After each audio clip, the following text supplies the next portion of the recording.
Okay, so we're diving back in. And this time, you guys threw us a real curveball Yeah. with this opening line. Mm-hmm. We've tackled some pretty iconic first lines in literature before. Right. But this one, It's a doozy. it's from Faulkner, The Sound and the Fury. Oh, fuck. And it goes, through the fence, between the curling flower spaces, I could see them hitting. Wow. So the question is this line an all-timer? One for the ages? Right.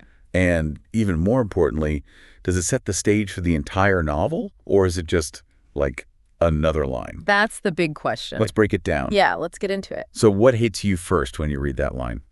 Well, it's funny because at first glance, it seems so simple. Right. Faulkner uses this really straightforward language, almost like a child is speaking, you know? It's very direct. Yeah. Yeah. But then you start to feel this, unsettling undercurrent. It's like he's luring you in. Exactly. It's like a palm pond, but you just know something's lurking beneath the surface.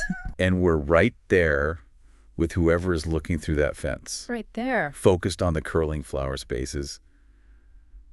It's almost peaceful. Yeah, almost innocent. And then, bam, hitting. Hits you right out of nowhere. That throws you off balance. Totally. So what do you make of that word, hitting? Hitting. Oh, man, it's so loaded. I know. It could be anything, right? Yeah. Like kids playing, a fight breaking out, maybe even some kind of punishment. Right. And the fact that Faulkner doesn't give us any context. Makes you want to keep reading. It's like he's dangling a mystery in front of us, I think it's brilliant. And you can't help but wonder if it's foreshadowing the themes of violence and trauma that run through the whole novel. It's like Faulkner is toying with us a little, don't you think?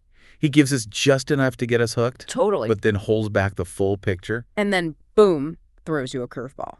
Which, when you think about it, is kind of how the whole novel unfolds. That's Faulkner for you. Jumping between different points of view, different times. Yeah. Everything is so fragmented, non-linear. Right. You have to piece it all together yourself. Yep, like a puzzle. Exactly. You gotta work for it. And that limited perspective in that opening line with the focus on something so seemingly mundane. Yeah, the curling flower spaces. Amidst this unsettling act of hitting, it's almost a reflection of the novel's whole approach to storytelling, isn't it? I think so. We're thrown into the deep end. Head first. Forced to figure things out through these, scattered glimpses. He doesn't hold your hand. No, he doesn't. You're on your own. So do you think that opening line does more than just grab our attention? Well, Does it actually set the tone for The Sound and the Fury? I'd say it definitely sets the stage. Yeah. You've got that sense of mystery right from the start. That unreliable narrator, that hint of something darker bubbling under the surface. It's all there. All these elements, they just weave their way through the entire book. Yeah, they really permeate the whole thing. It's not like Faulkner comes right out and announces the themes. No, he's much more subtle than that. It's more like a quiet echo, That keeps reverberating throughout. a haunting melody.